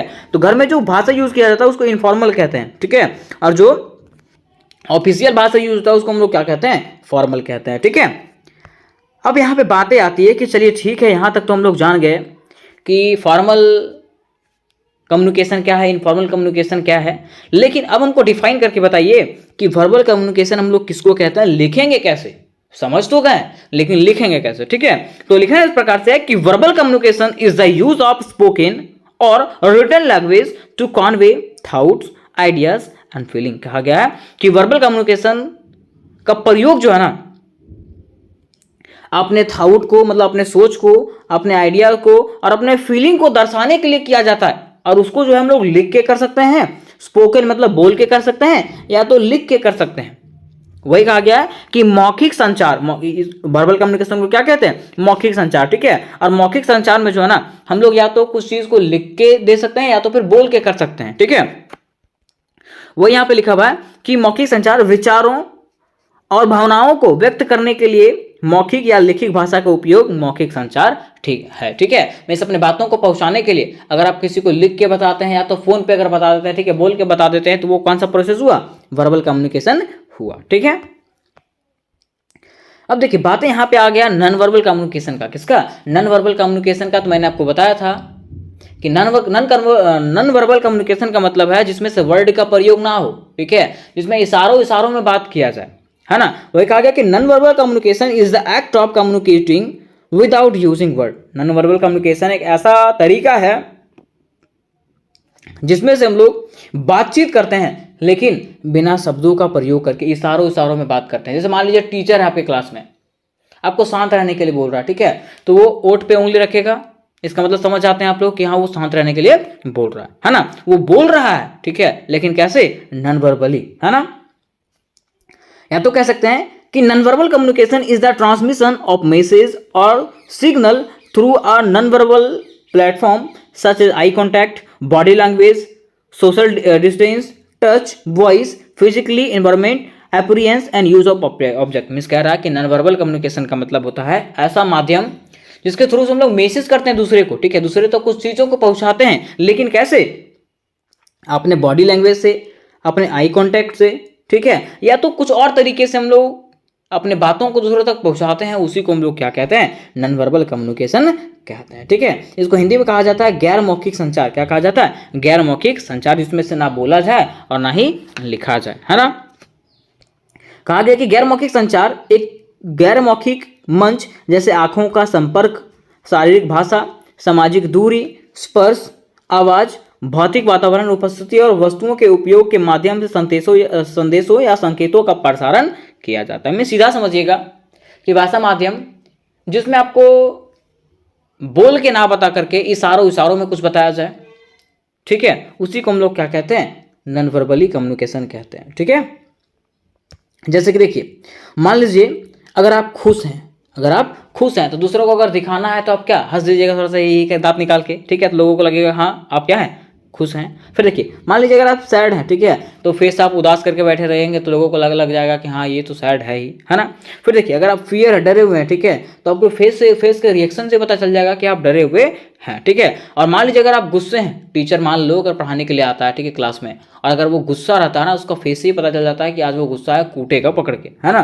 तो इसके थ्रू से जो हम लोग को पता चल जाता है, वो बोल नहीं रहा है कुछ, ठीक है, कि मैं गुस्सा हूं, लेकिन उसके एक्सप्रेशन से पता चल जाता है कि वो क्या है? गुस्सा है। और यही कम्युनिकेशन को हम लोग क्या कहते हैं? नॉन वर्बल कम्युनिकेशन कहते हैं। ठीक है, यहाँ तो दोस्तों आप समझ गए होंगे कि आखिर कम्युनिकेशन किसको कहते हैं, वर्बल कम्युनिकेशन क्या है और नॉन वर्बल कम्युनिकेशन क्या है। ठीक है, तो आज का प्रश्न हमारा होने वाला है व्हाट इज ग्रुप डिस्कशन। प्रश्न क्या है? What is group discussion. और इसी में आपको पूछ सकता है types and importance of group discussion. कहने का अर्थ ये है कि ग्रुप डिस्कशन किसको कहते हैं उसके बारे में बताइए, उसके साथ साथ ग्रुप डिस्कशन के क्या क्या टाइप्स हैं और क्या क्या इंपॉर्टेंस है। टाइप मतलब समझ रहे, इसके क्या क्या प्रकार है और क्या क्या महत्व है उसके बारे में बताइए। ठीक है, देखिए ये जो क्वेश्चन है ना, आपको घुमा के पूछ सकता है, घुमा के आपको किसी भी प्रकार से पूछ सकता है। ठीक है, तो कोई भी प्रश्न रहे अगर आपको उसमें दिख जाए ग्रुप डिस्कशन के बारे में, तो आपको सेम तरीके से आंसर देना है। ठीक है, अब देखिए बातें यहाँ पे ये आती है कि चलिए बताइए कि आखिर ग्रुप डिस्कशन का मतलब क्या होता है। प्रश्न तो माइंड में यही उठता है कि आखिर ग्रुप डिस्कशन का मतलब क्या होता है। तो देखिए ग्रुप का मतलब क्या होता है? समूह होता है। ग्रुप का मतलब क्या होता है? समूह। और डिस्कशन का मतलब क्या होता है? चर्चा करना। मीन्स सीधा कह सकते हैं ग्रुप डिस्कशन का अर्थ होता है सामूहिक चर्चा करना। क्या करना? सामूहिक चर्चा करना। मान लीजिए 5-6 व्यक्ति आपस में मिलकर के बातें कर रहे हैं, 5-6 व्यक्ति क्या कर रहे हैं? आपस में मिलकर के बातें कर रहे हैं। आप कैसे हैं, ठीक है, वो कैसा है, ठीक है, उसका घर वाले कैसे हैं, तुम्हारा घर बना कि नहीं बना। मीन्स आपस में वो लोग क्या कर रहा है? चर्चा कर रहा है, किसी बात पे जो है चर्चा कर रहा है। ठीक है, इसी को हम लोग क्या कहते हैं? ग्रुप डिस्कशन कहते हैं। क्या कहते हैं? Group discussion. देखिए सबसे पहले आपको लिखना है डेफिनेशन। क्या लिखना है? डेफिनेशन। और डेफिनेशन में लिखना है इस प्रकार से कि group discussion is a type of discussion that involve people to share their ideas और एक्टिविटीज। मीन्स कह सकते हैं कि ग्रुप डिस्कशन में सामूहिक चर्चा एक ऐसा चर्चा होता है जिसमें लोग क्या करते हैं? अपने आइडियाज और एक्टिविटीज, अपने विचारों को और अपने गतिविधियों को साझा करते हैं, दूसरों के साथ बांटते हैं उसी को हम लोग क्या कहते हैं, ग्रुप डिस्कशन कहते हैं। क्या कहते हैं, ग्रुप डिस्कशन। आपने ऐसा सुना भी होगा कि लोग कहते हैं कि चलो यार हम लोग क्या करते हैं, ग्रुप डिस्कशन करते हैं, ठीक है, हम लोग किसी टॉपिक पे चर्चा करते हैं, ठीक है, तो उसी को हम लोग क्या कहते हैं, ग्रुप डिस्कशन कहते हैं। क्या कहते हैं, ग्रुप डिस्कशन। तो कोई पूछेगा आपको कि बताइए बाबू ग्रुप डिस्कशन क्या है, तो आपको सीधा कहते हैं ना कि group discussion is the type of discussion that involve people to share their ideas और एक्टिविटीज। मीन्स सामूहिक चर्चा एक ऐसा चर्चा होता है जिसमें से लोग जो है ना अपने विचारों और गतिविधियों को जो है ना दूसरों तक साझा करते हैं, दूसरों को बांटते हैं, उसी को हम लोग क्या कहते हैं, ग्रुप डिस्कशन कहते हैं। क्या कहते हैं, ग्रुप डिस्कशन कहते हैं। ठीक है, अब देखिए यहाँ पे बातें आती है definitions of group discussion. Group discussion के कई यहाँ पे जो है डेफिनेशन बताए गए हैं। ठीक है, डेफिनेशन मतलब समझते हैं क्या, इसके परिभाषाएं बताए गए हैं। ठीक है, तो पहला परिभाषा लिखा हुआ है, group discussion is defined as an activity which a small number of person meet face to face and exchange their ideas and information, that's called group discussion। Means कहा गया है कि ग्रुप डिस्कशन को इस प्रकार से परिभाषित किया गया है जिसमें मान लीजिए कम संख्या में लोग, जिसमें कम संख्या में लोग अप्रोक्स में से 3 से 8 लोग हो, ठीक है, आमने सामने मिलते हैं और आमने सामने मिल करके क्या करते हैं, एक्सचेंज करते हैं। क्या क्या एक्सचेंज करते हैं, अपने आइडियाज़ को, ठीक है, इंफॉर्मेशन को, ठीक है, अपने आइडियाज़ और इंफॉर्मेशन को शेयर करते हैं, उसी को हम लोग क्या कहते हैं, ग्रुप डिस्कशन कहते हैं। मैं सीधा जानिएगा कि जब 3 से अधिक व्यक्ति, ठीक है, या तो दो से अधिक व्यक्ति आपस में मिल करके अपने आइडियाज़ का और अपने इंफॉर्मेशन को शेयर करते हैं, उसी को हम लोग क्या कहते हैं, ग्रुप डिस्कशन कहते हैं। क्या कहते हैं, ग्रुप डिस्कशन कहते हैं। ठीक है, देखिए मैंने हिंदी में भी दे दिया, आप लोग स्क्रीनशॉट कर सकते, लिख सकते हैं, उसको नोट करते जाइएगा आप लोग। ठीक है, कॉपी में नोट करते जाइएगा तभी आपको याद रहेगा। ठीक है, देखिए हिंदी में कहा गया है कि समूह चर्चा को ऐसी गतिविधि के रूप में परिभाषित किया जा सकता है जिसमें कम संख्या में लोग, लगभग कितना होना चाहिए, 3 से 8 व्यक्ति होना चाहिए, आमने सामने मिलते हैं। क्या करते हैं, आमने सामने मिलते हैं और अपने विचारों और गठन का जो है ना आदान प्रदान करते हैं। ठीक है, अपने विचारों का जो है क्या करते हैं, आदान प्रदान करते हैं, उसे ही हम लोग क्या कहते हैं, समूह चर्चा कहते हैं। ठीक है, अब देखिए दूसरा में कहा गया है कि group discussion is a process in which a group of 2 और more people discuss on any common topic. अब यहाँ पे कह दिया कि सामूहिक चर्चा एक ऐसी प्रक्रिया है जिसमें 2 या 2 से अधिक लोग क्या करते हैं, मिल करके समूह बनाते हैं और समूह बना करके जो है ना किसी सामान्य विषय पर जो है चर्चा करते हैं, उसी को हम लोग क्या कहते हैं, ग्रुप डिस्कशन कहते हैं। क्या कहते हैं, ग्रुप डिस्कशन कहते हैं। ठीक है, फिर देखिए तीसरा में कहा गया कि अ ग्रुप डिस्कशन और GD is a structured conversation where a small group of people exchange ideas and opinion on a specific topic। ठीक है, क्या कहा गया कि सामूहिक चर्चा या तो जिसको हम लोग जीडी कहते हैं, एक वार्तालाप होता है जहां लोग क्या करता है, एक समूह बनाता है और किसी विशेष सब्जेक्ट पर जो है ना क्या करता है, चर्चा करता है, अपना विचार उस पर देता है, अपना राय उस पर देता है, उसी को हम लोग ग्रुप डिस्कशन कहते हैं। कहा गया कि the purpose of group discussion is to share knowledge. ठीक है, देखिए अगर बात करते हैं ग्रुप डिस्कशन के पर्पस का उद्देश्य क्या, इसका उद्देश्य क्या क्या होता है, तो शेयर नॉलेज। ठीक है, कि अपने ज्ञान का बांटना, ठीक है, अपने ज्ञान को शेयर करना दूसरों के साथ में, ठीक है, डाउट को क्लियर करना, ठीक है, and reach a collective understanding. ठीक है, उसके साथ साथ सामूहिक समझ तक पहुंचना। ठीक है, जैसे मान लीजिए आप कुछ चीज़ के बारे में नहीं जानते हैं, ठीक है, तो ग्रुप डिस्कशन के माध्यम से क्या हो जाएगा, आप वो चीज़ों के बारे में जान जाइएगा। तो ये जो होता है इसका पर्पस होता है। तो यहां तक हम लोगों ने इसके परिभाषाओं को समझ गया डिटेल से। अब बातें यहां पे आती है कि where group discussion is important, कि ग्रुप डिस्कशन जो है ना आखिर क्यों इंपॉर्टेंट है और कहां कहां इंपॉर्टेंट है। तो देखिए कहा गया कि group discussions are often use in academic institution, job interviews, business meeting and community gathering. कहने का अर्थ यह है कि ग्रुप डिस्कशन जो है ना हर जगह इंपॉर्टेंट होता है। जैसा कि मान लीजिए कोई इंस्टीट्यूट में जॉब के लिए इंटरव्यू देने के लिए जाओगे आप, वहाँ पे भी ज़रूरत है, बिजनेस मीटिंग में और कम्युनिटी गैदरिंग में जो है ना, ये सब चीज़ों में ग्रुप डिस्कशन क्या है, जरूरी है। हर चीज़ में ग्रुप डिस्कशन जरूरी है। ठीक है,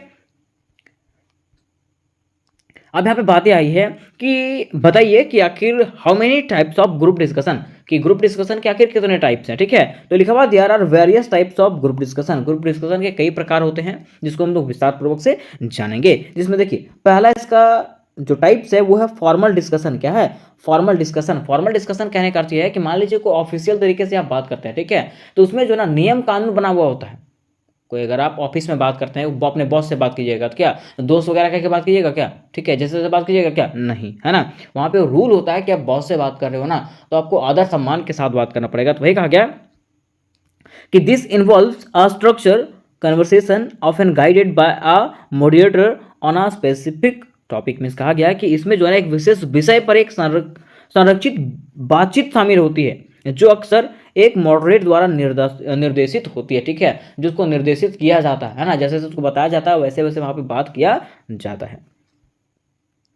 फिर देखिए दूसरा है इनफॉर्मल डिस्कशन। क्या है इनफॉर्मल डिस्कशन, कह सकते हैं कि more casual and spontaneous where participants freely share their thoughts without strict rules. Means कहा गया है कि इनफॉर्मल डिस्कशन एक ऐसा डिस्कशन होता है ना, जो अपने आप दोस्तों के साथ भी कर सकते हो, ठीक है ना, अपने दोस्तों के साथ, अपने सगे संबंधियों के साथ कर सकते हो, ठीक है, उसको हम लोग इन्फॉर्मेशन क्या बोलते हैं, इनफॉर्मल डिस्कशन कहते हैं। इसमें कोई रूल वगैरह होता नहीं है। मीन्स वही कहा गया कि अधिक आकस्मिक सहज, जहां प्रतिभागी जो है ना, प्रतिभागी मतलब पार्टिसिपेट जो होता है, वो कोई सख्त नियम के बिना जो है ना स्वतंत्र रूप से अपने विचार का को साझा कर सकता है, उसको हम लोग क्या कहते हैं, इनफॉर्मल डिस्कशन कहते हैं। फिर देखिए तीसरा आपका है पैनल डिस्कशन। क्या है पैनल डिस्कशन। अब कहा जाता है कि पैनल डिस्कशन क्या है ना, तो कहा गया कि a group of expert discuss a topic in front of an audience each offering their insight. Means कहा गया है कि जब एक्सपर्ट के ग्रुप हो, जैसे मान लीजिए एक क्वेश्चन है, ठीक है, वो क्वेश्चन को बनाने वाले एक्सपर्ट आए हैं, ठीक है ना, तो वह कहा गया कि जब एक्सपर्ट के ग्रुप जो होते हैं जब साथ में मिल करके ऑडियंस के सामने उसको हल करते हैं, उसको हम लोग क्या कहते हैं, पैनल डिस्कशन कहते हैं। क्या कहते हैं, पैनल डिस्कशन कहते हैं, ठीक है। फिर देखिए चौथा जो है आपका डिबेट डिस्कशन, ठीक है। अब देखिए डिबेट डिस्कशन मतलब क्या होता है, तो डिबेट डिस्कशन का मतलब होता है बहस करना। क्या करना, बहस करना। तो वही कहा गया कि participants present opposing view points on a subject aiming to persuades the audience of their sense. Means कहा गया ना कि इसमें क्या होता है, जो प्रतिभागी जो होता है, ठीक है, वो अगले प्रतिभागी के बातों को काटता है, ठीक है, और उसके बातों का विरोध करता है ना, उसी को हम लोग क्या कहते हैं, डिबेट डिस्कशन कहते हैं, ठीक है। अब देखिए यहाँ पे बातें आ गई अब इंपॉर्टेंस ऑफ ग्रुप डिस्कशन का, कि चलिए बताइए कि आखिर ग्रुप डिस्कशन के क्या क्या महत्व हैं, ठीक है। तो देखिए अगर हम लोग बात करते हैं group of means importance of group discussion का, तो उसमें से सबसे पहला जो आता है वो क्रिटिकल थिंकिंग आता है, ठीक है। मींस ग्रुप डिस्कशन का पहला जो महत्व है वो क्या है, क्रिटिकल थिंकिंग, ठीक है, मींस आलोचनात्मक सोच, ठीक है। अब देखिए इसमें क्या कहा गया है, तो कहा गया है कि participates analyse different view points and refine their thoughts process. देखिए व्यूवर्स मतलब पार्टिसिपेट्स क्या करता है, प्रतिभागी जो होता है ना, कोई भी टॉपिक का, ठीक है, उसका अलग अलग नजरिए से उसको देखता है ना, और उसके बारे में अलग अलग सोच जो है वो अगले प्रतिभागी को जो है वो सौंपता है। ये आप लोग देखे भी होंगे। फिर दूसरा है आपका कम्युनिकेशन स्किल। क्या है कम्युनिकेशन स्किल, मीन्स कहा गया है कि individual learn to express themselves clearly and listen actively to others। Means कहा गया ना कि मान लीजिए अगर आप ग्रुप डिस्कशन करते हैं, तो ग्रुप डिस्कशन करने से जो है ना आपका संचार कौशल भी ठीक हो जाएगा। मीन्स कम्युनिकेशन मीन्स बात करने का तौर तरीका भी क्या हो जाएगा, ठीक हो जाएगा, ठीक है। वही कहा गया कि व्यक्ति स्वयं को स्पष्ट रूप से व्यक्त करना और दूसरे की बातों को ध्यान से सुनना सीखता है, ठीक है। इससे क्या होता है, व्यक्ति जो है अपने बातों को स्पष्ट रूप से बताना और दूसरे की बातों को ध्यान से सुनने के लिए सीखता है, किसके माध्यम से, ग्रुप डिस्कशन के माध्यम से, ठीक है। फिर देखिए तीसरा इसका जो विशेषता है वो क्या है, टीम वर्क। लोग जो है ना इससे टीम वर्क के बारे में सीखता है, ठीक है, कि कैसे टीम में रह करके कार्य किया जाना चाहिए। तो वह कहा गया कि collaborative effort encourage effective problem solving and decision making. Means कहा गया है कि सहयोगात्मक प्रयास प्रभावी समस्या समाधान और निर्णय लेने को प्रोत्साहित करता है, ठीक है। कि मान लीजिए अगर आप टीम वर्क करते हैं, टीम के साथ मिल करके कार्य करते हैं ना, तो कोई भी समस्या का हल किया जा सकता है, ठीक है। फिर देखिए चौथा इसका विशेषता है कॉन्फिडेंस बिल्डिंग, ठीक है। मीन्स कहने का अर्थ है कि मान लीजिए अगर आप ग्रुप डिस्कशन करते हैं, ठीक है, लोगों के साथ मिलजुल कर कार्य करते हैं, तो इससे क्या होगा, आपके कॉन्फिडेंस भी बढ़ेगा, आपका विश्वास भी जो है ना बढ़ेगा, ठीक है, आपका विश्वास मजबूत होगा, है ना। वही कहा गया कि sharing ideas in a group setting boost share assurance and public speaking skills, ठीक है। ये क्या करेगा, आपके कॉन्फिडेंस को जो है ना वो बढ़ाएगा, ठीक है, कॉन्फिडेंस को मजबूत करेगा, ठीक है। वह कहा गया कि समूह सेटिंग में विचार साझा करना आत्म आश्वासन और सार्वजनिक कौशल विकास को बढ़ावा देता है, ठीक है। नेक्स्ट आपका है नॉलेज शेयरिंग। क्या है? Knowledge sharing. ये तो फिक्स है, ठीक है। मान लीजिए अगर आप ग्रुप डिस्कशन करोगे, लोगों के साथ मिल करके बातें करोगे, ठीक है, कुछ चीज़ को शेयर करोगे, उससे क्या होगा, उसको भी उस चीज़ के बारे में जानकारी होगा, है ना। जैसे मान लीजिए मैं ही आपको ये चीज़ बता रहा हूँ, ठीक है, तो बताने से क्या हो रहा है, मैं भी थोड़ा बहुत इसको सीख जा रहा हूँ, ठीक है, और आप भी इसके बारे में सीख जा रहे हो, है ना। इसी को हम लोग क्या कहते हैं, ग्रुप डिस्कशन कहते हैं। तो कहा गया है इसका जो चौथा विशेषता है वो है नॉलेज शेयरिंग। इससे क्या होता है, ज्ञान साझा होता है।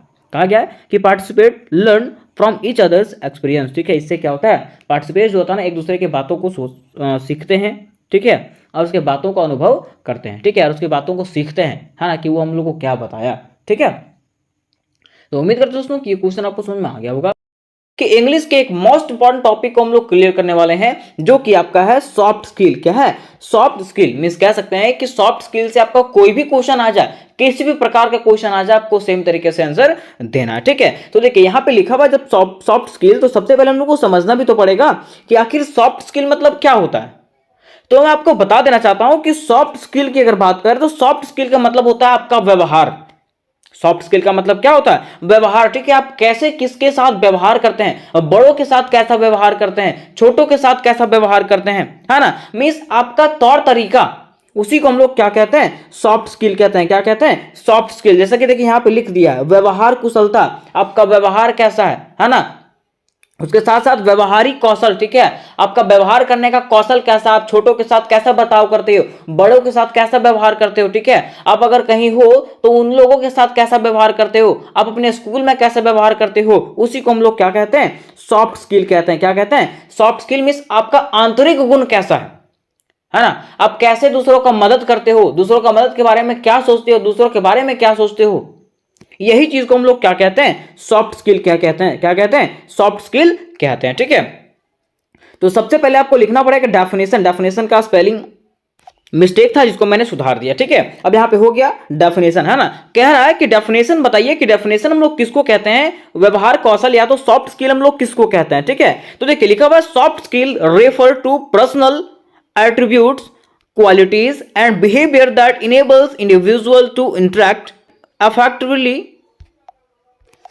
with others and succeed in various professional and social context. Means कहने का अर्थ यह है कि सॉफ्ट स्किल एक व्यक्ति का ऐसा गुण होता है, एक ऐसा विशेषता होता है, ठीक है, ऐसा व्यवहार होता है जो दूसरों के पास संदर्भित करता है, दूसरों के पास दिखाता है कि उसका वो व्यक्ति का गुण कैसा है ना। आप जैसे आप किसी से बात कर रहे हो, ठीक है, तो आपके बात करने का तरीका से पता चल जाएगा कि आपका व्यवहार कैसा है, ठीक है। तो वही कहा गया कि सॉफ्ट स्किल जो है ना, व्यक्तिगत विशेषताओं की, व्यक्ति का विशेषता कैसा है, गुण क्या है और व्यवहार क्या है, उसको क्या करता है, संदर्भित करता है, दिखाता है ना। जो व्यक्तियों को दूसरों के साथ प्रभावी ढंग से बातचीत करने और विभिन्न पेशेवर के सामाजिक संदर्भों में सफल होने के में सक्षम बनाता है। जो क्या करता है, व्यक्तियों को जो दूसरों के साथ बात करने में, ठीक है, या तो कोई पेशा करने में, कोई पेशा मतलब व्यवहार जैसे होता है ना, व्यवसाय, ठीक है। आप मान लीजिए कोई आप दुकान चालू करके बैठ गए, लेकिन दुकान चालू करके बैठ गए, दुकान चालू करने से नहीं होगा, आपका व्यवहार ठीक होना चाहिए। अगर आप कस्टमर से बात करने के लिए नहीं जानते हो, ठीक है, कस्टमर से बिहेव करने के लिए नहीं जानते हो,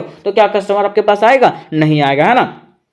तो सॉफ्ट स्किल जो है ना, हम लोग को हर चीजों के बारे में सिखाता है कि कैसे आपको किसी से बात करना चाहिए, कैसे किससे बिहेव करना चाहिए, हर चीजों के बारे में हम लोग को कौन सिखाता है, सॉफ्ट स्किल सिखाता है। कौन, सॉफ्ट स्किल मींस कह सकते हैं व्यक्ति का आंतरिक गुण, ठीक है, व्यक्ति का विशेषता, है ना। या तो अथवा में कह सकते हैं कि soft skill also known as people skill और इंटरपर्सनल स्किल, ठीक है। मीन सॉफ्ट स्किल को जो है ना क्या कहा जाता है, तो सॉफ्ट स्किल को कौशल या तो पारस्परिक कौशल कहा जाता है, पारस्परिक कौशल या तो कौशल कहा जाता है, मीन्स व्यक्ति का आंतरिक गुण, ठीक है। Are set of personal attributes that help people interact effectively with others in a professional setting, ठीक है। जो क्या करता है, तो कोई भी व्यक्ति के आंतरिक गुण को दिखाता है, आंतरिक विशेषता को, व्यक्तिगत विशेषता को दिखाता है, ठीक है। कहा गया कि they are important for success in many industries and profession. और ये जो है ना, हमारे मान लीजिए अगर हम लोग को कोई इंडस्ट्री मतलब कोई कहीं काम करना है, ठीक है, कोई उद्योग करना है, ठीक है, कोई व्यवसाय करना है, तो इसमें सफलता पाने के लिए जो है ना, ये सब चीजें हम लोग को क्या है, आवश्यक होता है। क्या, सॉफ्ट स्किल जो है मोस्ट इंपॉर्टेंट होता है। आप कोई भी बिजनेस कर लीजिए, कुछ भी चीज कर लीजिए, अगर आपके पास बात करने का तरीका नहीं है, दूसरों से बिहेव करने का तरीका नहीं है, तो आप कोई भी काम कर सकते नहीं हो। तो यहां तक हम लोगों ने जान लिया कि आखिर सॉफ्ट स्किल क्या है। अब बातें यहां पे आती है कि बताइए कि इंपॉर्टेंस ऑफ सॉफ्ट स्किल, कि सॉफ्ट स्किल की क्या क्या महत्व है। है ना। तो कहा जाता है कि सॉफ्ट स्किल और personal attributes that enhance interaction with others. ठीक है, सॉफ्ट स्किल जो होता है ना, एक ऐसा व्यक्तिगत गुण होता है, सॉफ्ट स्किल एक ऐसा व्यक्तिगत गुण होता है जो दूसरों के साथ बातचीत को बढ़ाता है। ठीक है, कि आप कैसे दूसरों के साथ बातचीत करते हैं, ये हम लोग को बताता है कि कैसे दूसरों के साथ बातचीत करना चाहिए। ठीक है, फिर दूसरा है communication and team works are example of soft skill. ठीक है, मीन्स संचार करना, बातचीत करना और टीम वर्क मीन्स टीम के साथ मिलजुल कर रहना और काम करना, ये क्या है, सॉफ्ट स्किल का उदाहरण है। आगे कहा गया कि soft skill are important for building relationship and collaboration. Means कहा गया ना कि रिश्ते बनाने के लिए और सहयोग के लिए। ठीक है, मान लीजिए अगर आपको किसी से रिश्ता बनाना है, ठीक है, और किसी से सहयोग चाहिए, तो उसके लिए उसके साथ आपका रिश्ता क्या होना चाहिए, अच्छा होना चाहिए, बातचीत का तरीका अच्छा होना चाहिए। ठीक है, तभी आपका उसके साथ रिश्ता बन पाएगा। तो इसके लिए जरूरी क्या है, सॉफ्ट स्किल। क्या सॉफ्ट स्किल जरूरी है। अब देखिए बातें यहां पे आती है कि सॉफ्ट स्किल इंक्लूड। ठीक है, सॉफ्ट स्किल में आखिर क्या क्या चीजें शामिल है, लेकिन इसको बताने से पहले मैं आपको बता देना चाहता हूं कि AC3 इंग्लिश की अगर आप लोग तैयारी करना चाहते हो, ठीक है, तो मैं ये तो क्वेश्चन बता रहा हूं, है ना, और अगर और भी क्वेश्चन चाहिए होंगे आपको तो मुझे कमेंट में अवश्य करें। ठीक है, कि और भी क्वेश्चन बता दीजिए। ठीक है, क्योंकि कमेंट आएगा तभी मैं तैयारी करवाऊंगा, नहीं तो ऐसे तैयारी कराने से कोई फायदा मुझे भी होगा नहीं। ठीक है, वही लिखा हुआ है कि सॉफ्ट स्किल में शामिल है। सॉफ्ट स्किल में क्या शामिल है, ठीक है, तो सॉफ्ट स्किल में शामिल होता है कम्युनिकेशन। क्या शामिल होता है, कम्युनिकेशन, जिसका अर्थ होता है संचार। कह सकते हैं कि the ability to communicate clearly. ठीक है, मींस सॉफ्ट स्किल का मतलब है कि किसी से भी बात करना ना, तो कैसे बात करना, मतलब होता ना कि कंफर्टेबली। ठीक है, या तो एबिलिटी आपके पास है, योग्यता आपके पास है, ठीक है, आप किसी भी तरीके से बात कर सकते हो।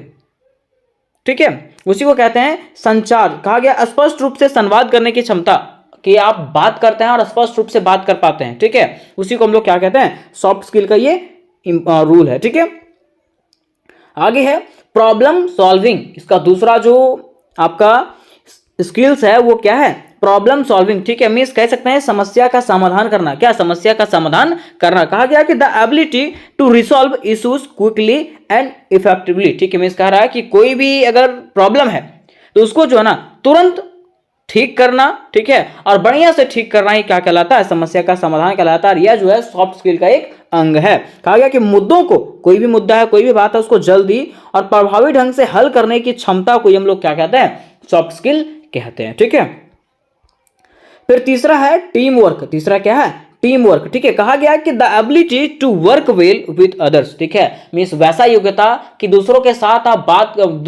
आप कार्य कर सके, दूसरों के साथ मिलजुल के रहें, उसको हम लोग क्या कहते हैं, टीम वर्क। मींस वही कहा गया है कि दूसरों के साथ अच्छा काम करने की। ठीक है, मैं दूसरों के साथ आप रह रहे हैं तो किस प्रकार से रह रहे हैं, उसके साथ बिहेवियर कैसा आपका। ठीक है, उसी चीज को हम लोग क्या कहते हैं, टीम वर्क कहते हैं। यार ये किसका विशेषता है, तो सॉफ्ट स्किल का विशेषता है। फिर देखिए सॉफ्ट स्किल में चौथा जो शामिल है वो लीडरशिप। क्या, लीडरशिप, नेतृत्व करने की क्षमता, है ना। जैसे मान लीजिए कि आपको स्कूल चालू करनी है, ठीक है, कोई स्कूल के आप प्रिंसिपल बन गए, ठीक है, लेकिन आपको जो है पेरेंट्स के साथ बात करने का तरीका पता नहीं है, बच्चों के साथ बात करने का तरीका पता नहीं है, ठीक है, तो क्या आप प्रिंसिपल के लायक हैं, नहीं है, है ना। वह क्या गया कि आपको लीडरशिप करने का क्षमता होना चाहिए आपके अंदर, है ना। The ability to lead a team. ठीक है, एक टीम को, कोई भी स्कूल को चलाने का क्षमता आपके पास होना चाहिए। वही कहा गया कि एक टीम का नेतृत्व करने की क्षमता सॉफ्ट स्किल का होता है। तो ये सब चीज जो है ना स्किल में शामिल होती है।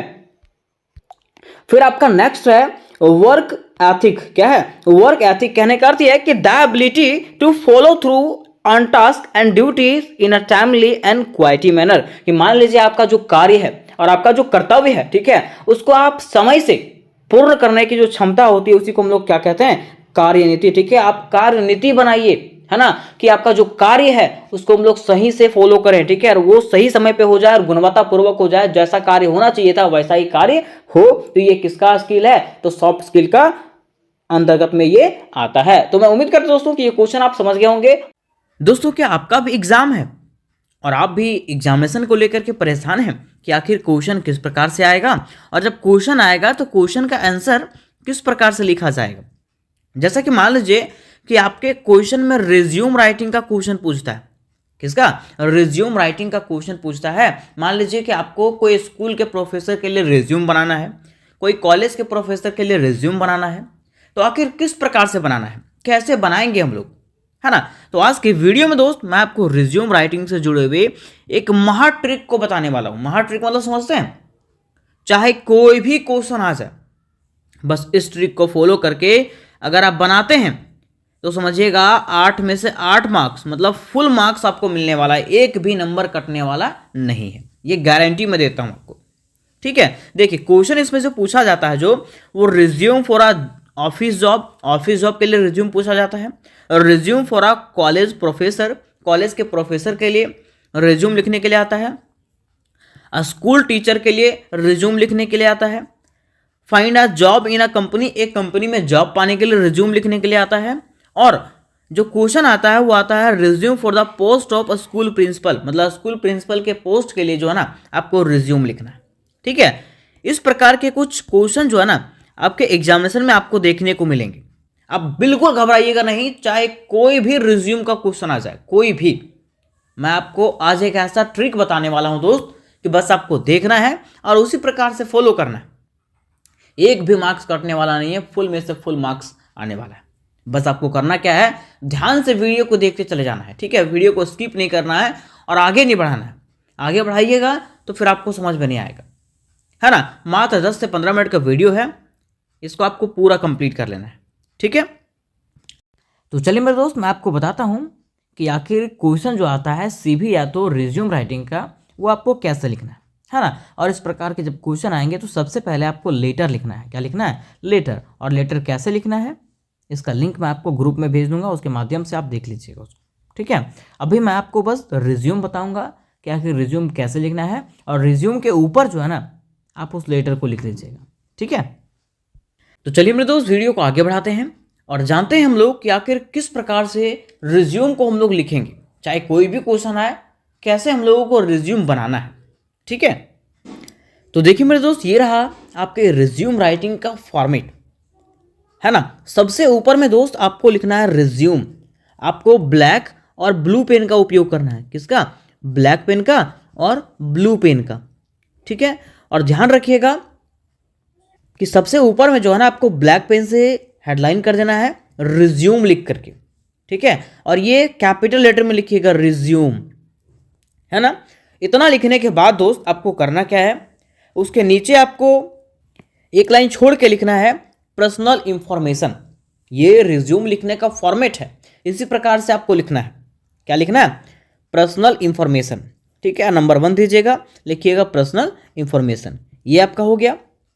अब पर्सनल इंफॉर्मेशन लिखने के बाद जो है ना उसके नीचे आपको कुछ डिटेल्स लिखना है। ठीक है, पर्सनल के बारे में, अपने बारे में, व्यक्तिगत बारे में, है ना, व्यक्तिगत जानकारी यहाँ पे देना है आपको। ठीक है, जैसे कि पहले आपको अपना नाम लिखना है, दूसरा फादर्स नेम लिखना है, तीसरा एड्रेस लिखना है, चौथा मोबाइल नंबर लिखना है, पांचवा ईमेल लिखना है, छठा डेट ऑफ बर्थ लिखना है, और सातवां जो है मैरिटल स्टेटस लिखना है ना। इन सब चीज़ों को जो है आपको पर्सनल इंफॉर्मेशन में लिखना पड़ेगा। किसमें? पर्सनल इंफॉर्मेशन में। फिर से ध्यान दीजिएगा, सबसे पहले आपको ऊपर में लिखना है रिज्यूम, और ये ब्लैक पेन से लिखिएगा। किससे? ब्लैक पेन से, और ब्लू पेन से हेडलाइन कर दीजिएगा। ठीक है, उसके बाद ये लिखिएगा जो पर्सनल इंफॉर्मेशन, ये आपको ब्लैक पेन से लिखना है। इससे ब्लैक पेन से थोड़ा सा बोल्ड कर दीजिएगा, है ना। उसके नीचे आइएगा और अपना पर्सनल इंफॉर्मेशन की जानकारियां दीजिएगा, मतलब व्यक्तिगत जानकारियां यहाँ पे दीजिएगा, जैसा कि नाम हो गया, फादर्स नेम हो गया, एड्रेस हो गया, मोबाइल नंबर हो गया, ठीक है, ईमेल हो गया, डेट ऑफ बर्थ हो गया, और मैरिटल स्टेटस। ये सब जानकारियां जो हैं एकदम सही सही आपको देना है। जैसे कि देखिए मैंने अपना नाम यहाँ पे लिखा है डॉक्टर राहुल कुमार। ठीक है, फादर्स नेम आपको लिखना है यहाँ पे। ठीक है, एड्रेस यहाँ पे आपको फिल करना है ना। फिर मोबाइल नंबर यहाँ पे मैंने फिल कर दिया है। ठीक है, ईमेल आपको यहाँ पे फिल करना है, डेट ऑफ बर्थ यहाँ पे आपको फिल करना है, और मैरिटल स्टेटस यहाँ पे फिल करना है। और सबसे महत्वपूर्ण जानकारी कि यहाँ पे जो है ना आपको फ़ोटो का एक बॉक्स बना देना है, साइड में फ़ोटो का एक बॉक्स बना देना है। ठीक है, और ध्यान रहे वो सही होना चाहिए। सही मतलब क्या? एकदम सीधा लाइन में होना चाहिए। ठीक है, और यहाँ पे आपको फ़ोटो चिपकाना नहीं है, यहाँ पे क्या कर देना है, आपको सिर्फ लिख देना है फ़ोटो। ठीक है, ये हो गया। इतना करने के बाद दोस्त आपको जो है ना इसके नीचे एक कॉलम बनाना है करियर ऑब्जेक्टिव। किसका? Career objective. जैसे मान लीजिए आपको प्रोफेसर के लिए रिज्यूम लिखना है तो यहाँ पे प्रोफेसर लिखिएगा, ठीक है।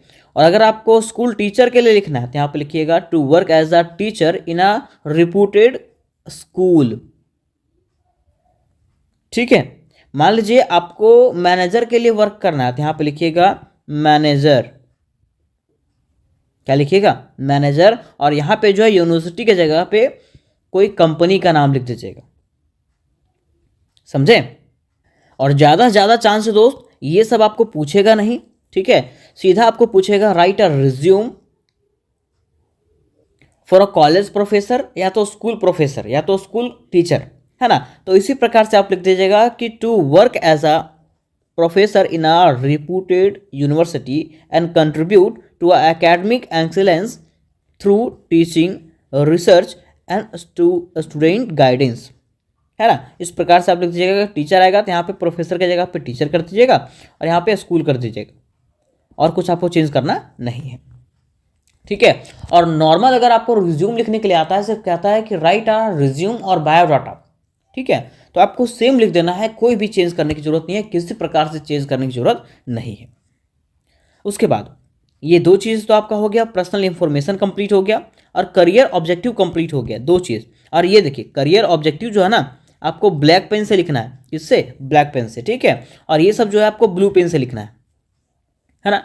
उसके बाद तीसरा आपको पॉइंट बनाना है एजुकेशनल क्वालिफिकेशन। किसका? एजुकेशनल क्वालिफिकेशन का। अब एजुकेशनल क्वालिफिकेशन का मतलब क्या होता है कि आप क्या क्या पढ़े हैं, क्या क्या पास आउट हैं, है ना, उसके बारे में यहाँ पे जानकारी देना है, अपने शिक्षा के बारे में, ठीक है। तो यहाँ पे दोस्त आपको 6 कॉलम बनाना है, ठीक है। पहला एग्जामिनेशन, दूसरा बोर्ड और यूनिवर्सिटी, तीसरा पासिंग ईयर, चौथा टोटल मार्क्स, पांचवा मार्क्स ऑब्टेन्ड और यहाँ पे परसेंटेज का, ठीक है। जैसे कि मान लीजिए कि मैंने यहाँ पे मैट्रिकुलेशन मतलब क्लास 10th का जो एग्ज़ाम दिया है वो जैक बोर्ड से दिया है। कब दिया है? 2017 में, ठीक है। टोटल मार्क्स कितना था? तो 500, ठीक। और प्राप्त कितना किया मैंने? तो 449। और परसेंटेज यहाँ पे आप निकाल के लिख दीजिएगा। फिर देखिए मैंने IA का एग्ज़ाम दिया, मतलब क्लास 12th का जो एग्ज़ाम दिया वो जैक बोर्ड से दिया, 2020 में दिया। टोटल मार्क्स 500 का था जिसमें से 370 नंबर आया, यहाँ पे परसेंटेज आप लिख दीजिए, है ना। फिर मैंने BA का एग्ज़ाम दिया, मान लीजिए BA में मैं अपीयरिंग हूँ, मतलब BA अभी मैं कर रहा हूँ, ठीक है। तो यहाँ पे अपीयरिंग लिख के छोड़ दीजिएगा। और अगर आप किए हैं तो कहाँ से किए हैं वो लिख दीजिएगा। जैसे मान लीजिए विनोबा भावे से किया गया तो विनोबा भावे यहाँ पे लिख दीजिएगा। कब पास किए? तो 2023 में, तो 2023 लिख दीजिएगा। कितना मार्क्स का था और कितने मार्क्स आप लाएँ ये यहाँ पे लिख दीजिएगा। कितना परसेंट यहाँ पे आया आपका वो लिख दीजिएगा, ठीक है। अब BA छोड़ के आप जो भी चीज़ किए होंगे, जैसे मान लीजिए कोई MA करता है, कोई B.Ed करता है ना, कोई PhD करता है, ठीक है। तो सारी जानकारियाँ आपको इसी प्रकार से फिल करना है, यहाँ पे इसी प्रकार से कॉलम आगे बनाते जाना है और आपको जानकारी फिल करना है। और इसके लिए आपको स्केल का ज़रूरत पड़ेगा, स्केल वहाँ पे आप जरूर लेके जाइएगा, है ना, क्योंकि ये सब ऐसे नहीं कि ऐसे जैसे कोई भी लाइन दे देंगे, एकदम स्ट्रेट लाइन आपको देना पड़ेगा, समझे। इसलिए स्केल का ज़रूरत वहाँ पे आपको पड़ेगा ही पड़ेगा, स्केल वहाँ पे आप लेके जाइएगा, ठीक है। तो मैं उम्मीद करता हूँ कि ये तीसरा डिटेल्स भी आपका कंप्लीट हो गया होगा कि किस प्रकार से हम लोग एजुकेशनल क्वालिफिकेशन को लिखेंगे, है ना। उसके बाद मेरे दोस्त आपको चौथा पॉइंट बनाना है स्किल्स एंड एक्सपीरियंस। आप क्या क्या चीज़ जानते हैं और किस किस चीज़ में एक्सपीरियंस है उसके बारे में आपको यहाँ पे लिखना है, ठीक है। तो देखिए पहला पॉइंट आपको इस प्रकार से लिखना है कि strong communication and teaching skill, मेरे पास जो है बात करने का अच्छा तरीका है और पढ़ाने का भी स्किल है।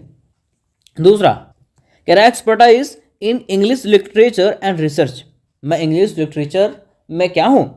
एक्सपर्ट हूँ, ठीक है, ये दूसरा हो गया। तीसरा कह रहा है कि 5 year teaching experience at college level, मतलब मैंने कॉलेज लेवल में 5 सालों तक पढ़ाया है और 5 साल का मुझे एक्सपीरियंस है।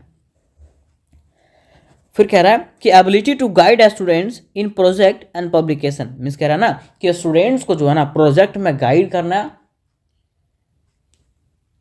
की योग्यता मेरे अंदर है। ठीक है, ये हो गया। फिर कह रहा है कि familiar with modern teaching and method and online education tool, मतलब मैं ऑफलाइन और ऑनलाइन दोनों तरीके से पढ़ा सकता हूँ और बड़े ही नॉर्मल तरीके से पढ़ा सकता हूँ। ठीक है। और अगला डिप्लोमा इन कंप्यूटर, मैंने कंप्यूटर में डिप्लोमा भी किया है, इसका भी एक्सपीरियंस मुझे है। तो आप जो जो चीज़ पढ़े हैं, ठीक है, मतलब जो जो चीज़ आपके अंदर स्किल है, एक्सपीरियंस है, वो यहाँ पे आपको क्या करना है, फिल करना है। ठीक है। अब इसको लिखने के बाद दोस्त आपको पांचवा जो पॉइंट देना है वो देना है डिक्लेरेशन, है ना, मतलब सत्यापन करना है कि आपने जो ऊपर इंफॉर्मेशन दिया है क्या वो सच है कि झूठ है।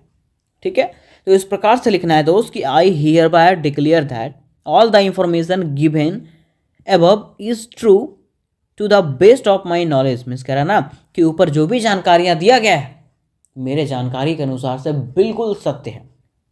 ठीक है, चाहे कोई भी रिज्यूम आपका आएगा उसमें आपको इसी प्रकार से लिखना है जिस प्रकार से मैंने ऊपर से लेकर के अभी तक बताया है। ठीक है, और अंत में मेरे दोस्त आपको यहाँ पे अपना डेट लिख देना है जिस दिन आप लिख रहे हो इसको। ठीक है, प्लेस लिख देना है आपको, कहाँ से लिख रहा है। जैसे मान लीजिए मैं अनंतड़ी से लिख रहा हूँ तो अनंतड़ी यहाँ पे लिख दूंगा और यहाँ पे जो है ना दोस्त आपको अपना सिग्नेचर कर देना है। ठीक है, इतना करने के बाद जो है आपका रिज्यूम जो है वो क्या हो गया, बिल्कुल प्रोफेशनल बन गया। और ये जो है 8 में से 8 नंबर लाने के लिए एकदम परफेक्ट हो गया। ठीक है, इसमें से फुल मार्क्स आपको मिलने वाले हैं, एक भी नंबर नहीं कटेगा, है ना। अगर आप इतना कर लेते हो ना तो एक भी मार्क्स कटने वाला नहीं है। मैं आपको फाइनल लुक दिखाता हूँ कि आखिर किस प्रकार से इसका फाइनल लुक है। देखिए इसका फाइनल लुक यही रहा। ठीक है, इसी प्रकार से जो है ना आपको क्या करना है, रिज्यूम लिखना है। आप देख रहे होंगे कि यहाँ पे मैंने लाइन भी दिया है, तो आपको ध्यान देना है कि आपको वहाँ जो पेज मिलेगा उसमें आपको इस प्रकार से लाइन भी देना है। लाइन देने के बाद आपको इस प्रकार से लिखना है। ठीक है, क्योंकि फॉर्मेट पे नंबर मिलता है। किस पे, फॉर्मेट पे नंबर मिलता है, इसीलिए फॉर्मेट बनाना बहुत ज़रूरी है। और बेहतर तरीके से जितना साफ साफ अक्षर में आप लिखोगे उतना आपको अच्छा नंबर मिलेगा। ठीक है, तो इस प्रकार से दोस्त आपको लिखना है। और अगर आपको नॉर्मल लिखना है, ठीक है, जैसे होता है ना नॉर्मल रिज्यूम बनाना, तो आप इस प्रकार से नॉर्मल रिज्यूम बना सकते हैं अपना। अगर आपको पर्सनल रिज्यूम बनाना है इस प्रकार से आप बना सकते हैं। ठीक है, आप देख सकते हो यहाँ पे